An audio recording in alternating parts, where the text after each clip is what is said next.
Think clearly now, Versenson. There's two ways of a man to vote this year. And I intend to do the one what's got my guts in a rile. Brian wants to do a podcast.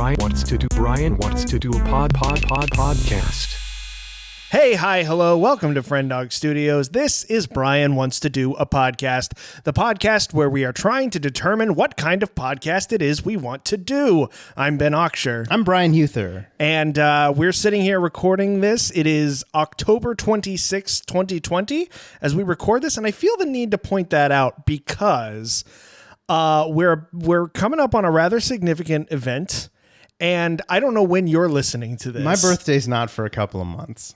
If you're listening to this around or after Brian's birthday and all of the implications that follow the happenings of Brian's birthday, you might be like, why aren't these guys talking more about that? Or why does their particular attitude not more reflect the moment that we're in? Why aren't they more happy? Why aren't they less happy? Yeah. We can't be the right amount of happy for you because this is not live. If you are listening to this before November 3rd, please go to vote.org for finding out the ways that you can still vote in this election, because remember, November 3rd is not the voting day. It is the last voting day, and you can vote before then. Hey, Ben, before we get into anything, I have a Pat Sajak update. Oh, my God.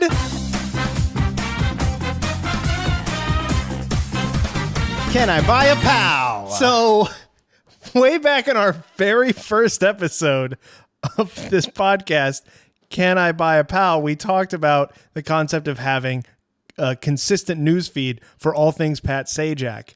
And I guess here, some 15, 16 episodes later, we have some updates. We got to stay up with the Pat, with the Jack. The jacked up Pat down. We call the Pat.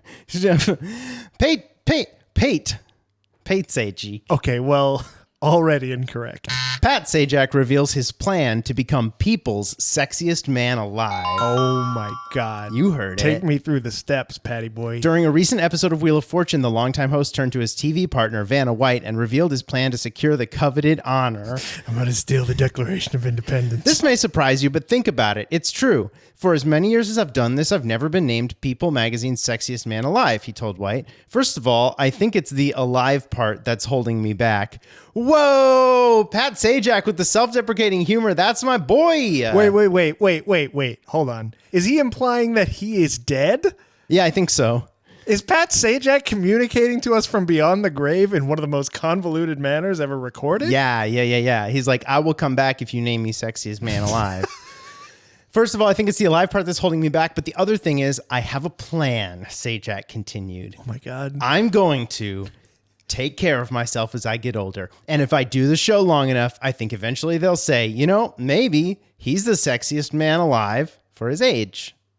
I like to think that there is a very nervous contestant standing behind him this entire time, waiting like to see if they're going to win a house, if their life is about to vastly improve or just stay bad. And Pat Sajak is like, you know what? I may be a ghost, but here's my plan for how to get the magazine papers to call me a sexy daddy boy. It sounds to me like no matter what someone guesses in a puzzle at this point on Wheel of Fortune, Pat Sajak just turns to them and says, oh, sorry, there are no Fs, because he has no fucks to give. How about this? Hashtag Pat Sajak sexiest man. Yes. Pat Sajak sexiest man. Tweet it at us. We're going to be tweeting it up. It's going to be a tweet storm. He's going to be Pat Sajaked. That's right. You know what I mean? Yeah. He's going to be so full of testosterone, it's not even going to be in the testing phase anymore. It's going to be proven-osterone. Okay, Ben. It's going to be clinically proven-osterone. Why don't you slow your roll just a second? Proven-osterone? Okay. Come on. Doesn't that sound like a delicious cheese from the valleys of Italy itself? Okay, we have an idea that was sent to us by a listener. Oh. This one is from Dan E. Thank you, Dan.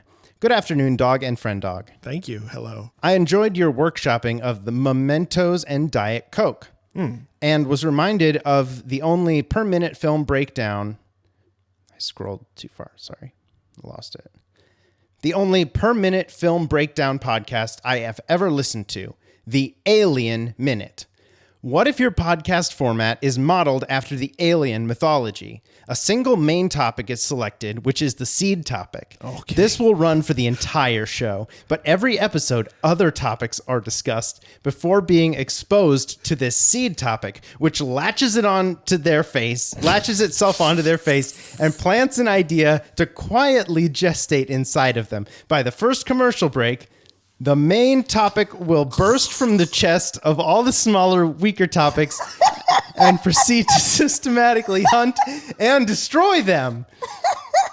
Danny boy. At first you were like, okay, so there's a through line and then each episode exposed something else. And I was just like, well, that's already what we do. But then the lore got deeper and deeper. I feel that we need to diagram this in some way. This requires push pins and yarn. Yeah. Remember that from another episode? Push pins and yarn. It sounds like a thing I recognize. Yeah, we said it one time. There was a guy who was, let's play the clip, Johnny. Yes, W.C. Fields here, push puns and yarn. I got gin blossoms on my face and some kind of bumps on my nethers. There, out of context, that probably makes even less sense. Thank you, Johnny. That's from episode 14. Ben and Brian deliver the news. Go check it out. A single main topic is selected, the seed topic. This is like the alien itself. That the seed topic arches throughout all episodes. This will run for the entire show, he says. Could be interpreted both ways. I think. Okay. Wait, I don't know though if it's, but frankly, I don't know. I lost my thing. I'm sorry. My name's Bud Franklin, and I'd like your vote for everything that you can think of. You got something that you want to do, vote for me to do it. But don't tell me what to do. I'm going to choose which one it is, okay? If this commercial costs a lot of money, back to the World Series. Paid for by Total People Ever, PAC. I'm Bud Franklin. I do not approve this message. Yeah, I think the single main topic is supposed to be one topic for all the episodes. Okay. And then every episode, other topics are discussed before being exposed to this seed topic, which latches itself onto their face and plants an idea to quietly gestate inside of them. By the first commercial break, the main topic will burst from the chest. This is the part where I don't understand what's happening anymore. The main topic will burst from the chest of all the smaller, weaker topics and proceed to systematically hunt and destroy them. This is what happens when you let metaphor get away from you. All right. You start with a valid metaphor. You can start with a valid metaphor like a guy can start with a nice leak-free boat. That was, that's a simile, but I don't know what a valid metaphor is. Cause give me an invalid metaphor. I am John Travolta. I don't think that's invalid. There's lots of ways in which you're John Travolta. Oh yeah? Let's put time on the clock and have you name 5 of them. Go! You know who John Travolta is. He was in Footloose, Grease. Okay, but I'm trying to establish my baseline understanding of who John Travolta is. He did the Idina Menzel problem, right? With the Oscar boy, where he was like, off this leg. And everybody was like, John Travolta, you're old and you said her name so bad. That's correct. Sometimes you say things so bad. There we go, 2. You probably, sometimes in your life, you face problems that you need to overcome, just like John Travolta in the movies. 3. You have some successes behind you that you can look back fondly upon, like John Travolta. 4. You are John Travolta in that all human beings are part of one nature that is the Lord and Savior Gaia, which did come and is dying right now for our sins, slowly, painfully, while we slowly die for them also. Oh, that was good. And you came in just in time. Yeah, I know. Yeah, you missed the part where I am a devoted follower of our Lord Xenu and L. Ron Hubbard. Just like John Travolta. No, they're not followers of Xenu. Xenu's the bad guy. Oh, Xenu's the bad guy. Xenu's like the devil. Is there a Scientology equivalent of the Satanists? Where We're not Scientologists. We follow Xenu The instead. Scientologist. The Satentologists. We believe in the message of Xenu, and we're all about his ethos. and we're trying to get more midichlorians inside of us. We believe in gathering souls and putting them in a volcano. We call it going dirty. You're going to go clear? Well, we're going to have more fun down here. We're getting opaque. and we give you money. We give you, yeah. And if you say bad things about us, we're like, that's cool. We send you a man. fruit basket.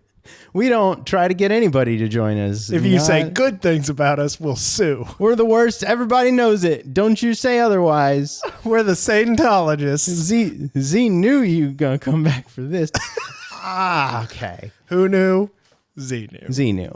I feel like we have a responsibility as Brian wants to do a podcast, Incorporated Oil Corporation. Please don't give away too many hints about our business practices. I've very carefully structured this. Sorry, hold on. I'm getting a phone call. Oh, Yeah, Dick? Yeah, no, it's going pretty good. How you doing? No, we can't put Dick Cheney at the bottom of all of our letters. Only the ones that are going...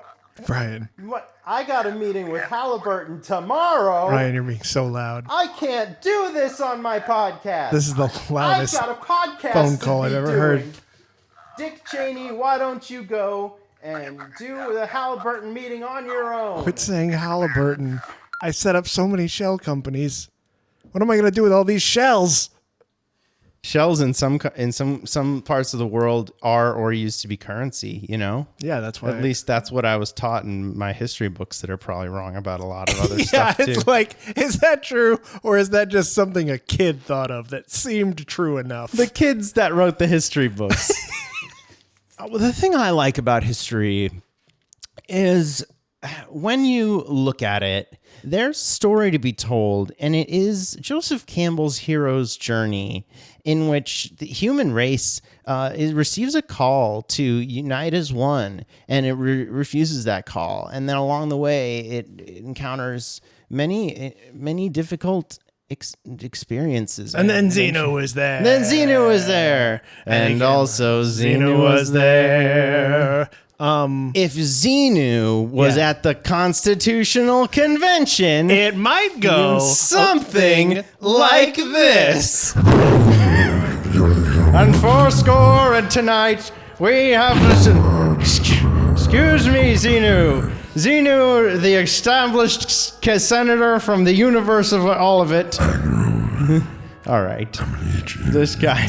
All in favor of not recognizing the senator from everywhere. Xenu, it's right. Hi. Everybody in favor of him getting to my spaceship. It looks like an airplane from the 70s. Don't worry about it. Don't worry about why. Not these 70s, not the 70s we're in. A different 70s from not now times. Everybody give me your soul. Good sir, I seem to have invented this kite. All in favor of this guy, give me his kite. We're gonna fly it. All in favor of, I just found out electricity. All in favor of, give me a soul. Get inside this mountain full of lava. All in favor of me not having to ask you if you're in favor anymore. Oh, now I'm in charge of everything. All in favor of, I'm gonna give myself a pat on the tummy. All in favor of, I'm feeling kind of sleepy. All in favor of taking a nap now. Here we go, Xenu. Xenu's gonna get some Z's. So how do we feel about Article 2? Xenu has an opinion.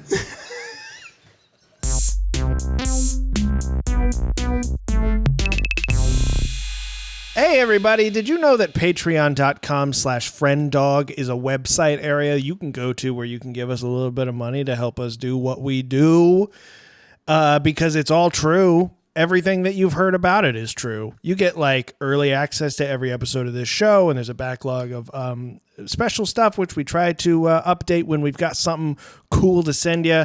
And most importantly, it makes all this possible. There's some expenses involved. It's not the most expensive thing. No. We pay for the Adobe Creative Suite. We've got an account on SoundCloud that helps us to host it. We have to pay for website hosting and a whole bunch of cloud storage space. And Legal fees to cover all the scandals that we've been involved in. we got to pay off Dick Cheney. every other week. Halliburton comes knocking at our door. They say they want the $5 million that they asked about. They're and we hurting. can't pay them in that buckets of oil that we have sitting around the apartment. Because oil prices are way down low. Don't know if you noticed. Yeah, so you can imagine the predicament that we're in as entrepreneurs, but you can save us from ourselves by going to frienddog.patreon.ww/HDPT. Patreon. HGTV:// You know what the hallmark of a good ask is, Brian, is to make sure that by the end of it, even those who want to help don't know how to do so. Patreon.com/frienddog.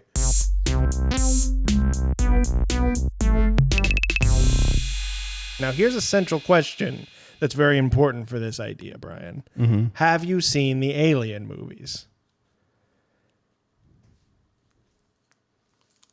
He's taking off his headphones. He's walking away. Dick, Oh, no. I just need a quick recap of the Alien movie. He's back on his phone. He's talking to Dick Cheney. Dick, don't bust my balls over here, Dick. I just gotta get the Alien movies in my head. He's playing hardball with the former vice president about getting a movie synopsis. What do you mean I'm not doing oil good? I'm doing oil great. He's on the ropes, but he's firing back heavy. All right, Dick, look, I'm gonna tell you once, I'm not gonna tell you again. That I need to know about the Alien movies pronto. Stat ASAP. If you don't get it on my desk by 5 o'clock, you get an F in the class, and you won't be able to play football no more. He's laying down the ultimatum. This is the art of the deal. Mm-hmm. And then what? He's getting what he wanted. Oh my God, for real?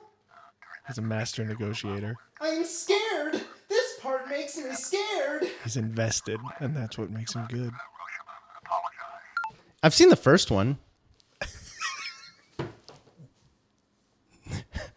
I have not seen any of the Alien movies. It's one of those dark spots on my sort of cultural awareness of film that I'm just like, I'm aware of it. Yeah. I'm aware of its elements through the zeitgeist. I know about the little mouth within a mouth guy and that stuff, but like I don't know, never seen it. Ben, I think here's what's happened is that we haven't seen the Alien movies, so this got confusing for us. This would make total sense if we had seen those. That's movies. not Dan's fault, and I think that we owe Dan an apology. Let's turn on some apology music.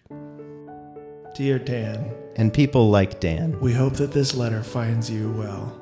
We have been thinking very hard about our past actions in regards to you and the idea of the podcast that you sent us via email. We were hungry at the time, and it put us in a bad mood. But there is no excuse for the way that we behaved. We were lacking a piece of context and information, and instead of acknowledging that, we lashed out in anger. We regret the way that we hurt you.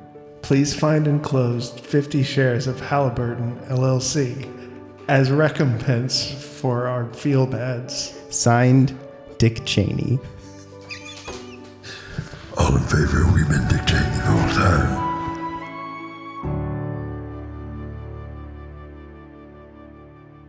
I've got a hot take. Yeah? That I was thinking about today.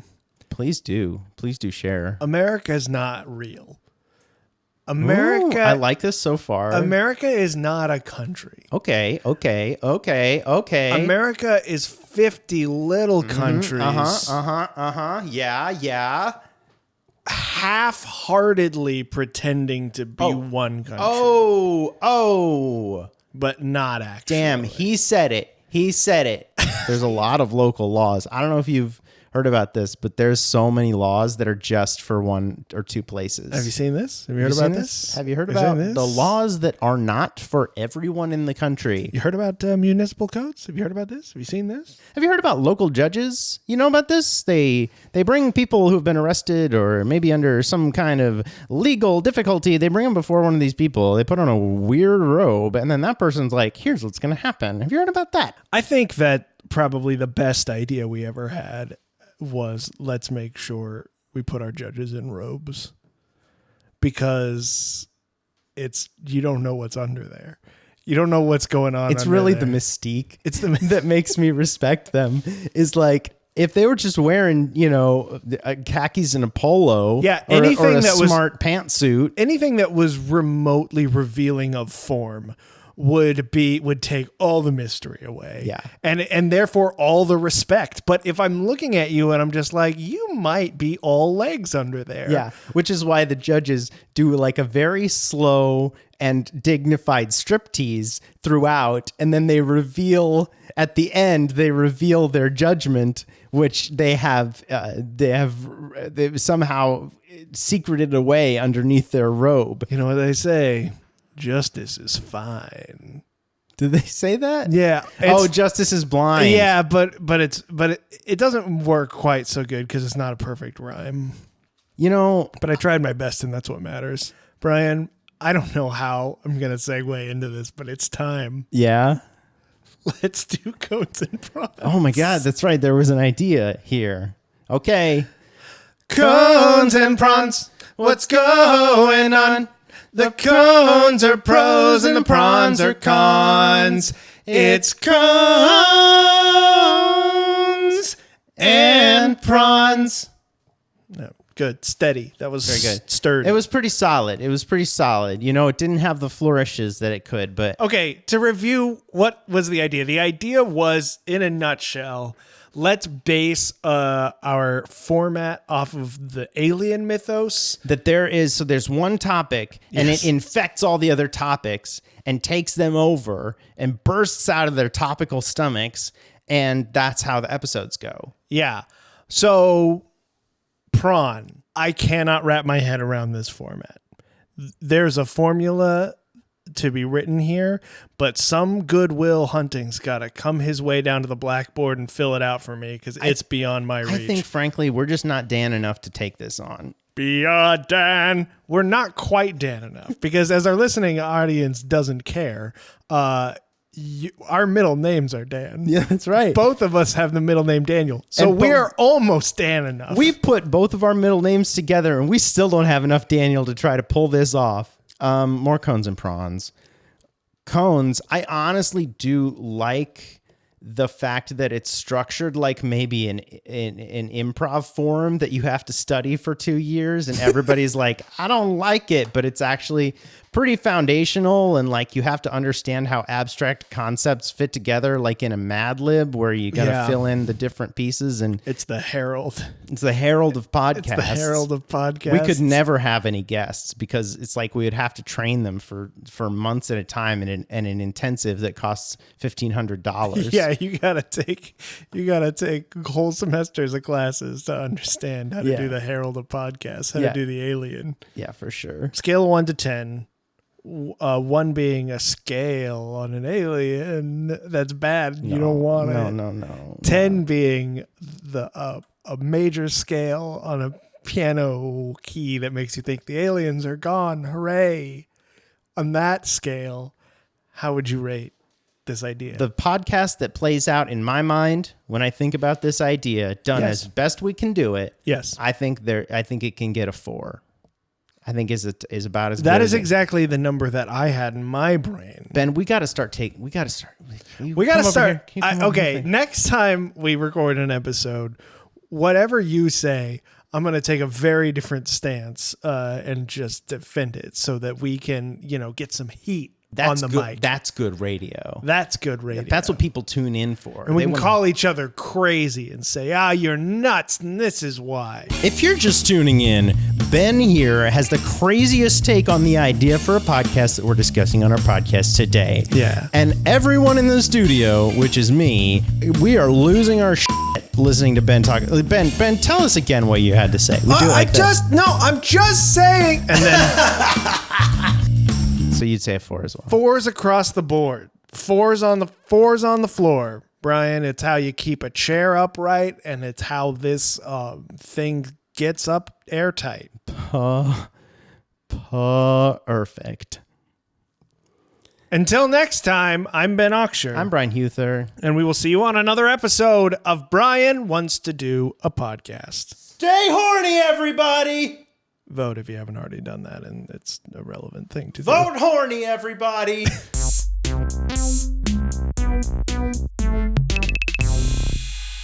We would like to welcome and say thank you to our newest patron, AVI, Audio Video Interface. Are you just a video file? Or are you a real boy? Time will tell. If you also would like to become a patron, you should do it. Go to patreon.com/frienddog and vote horny.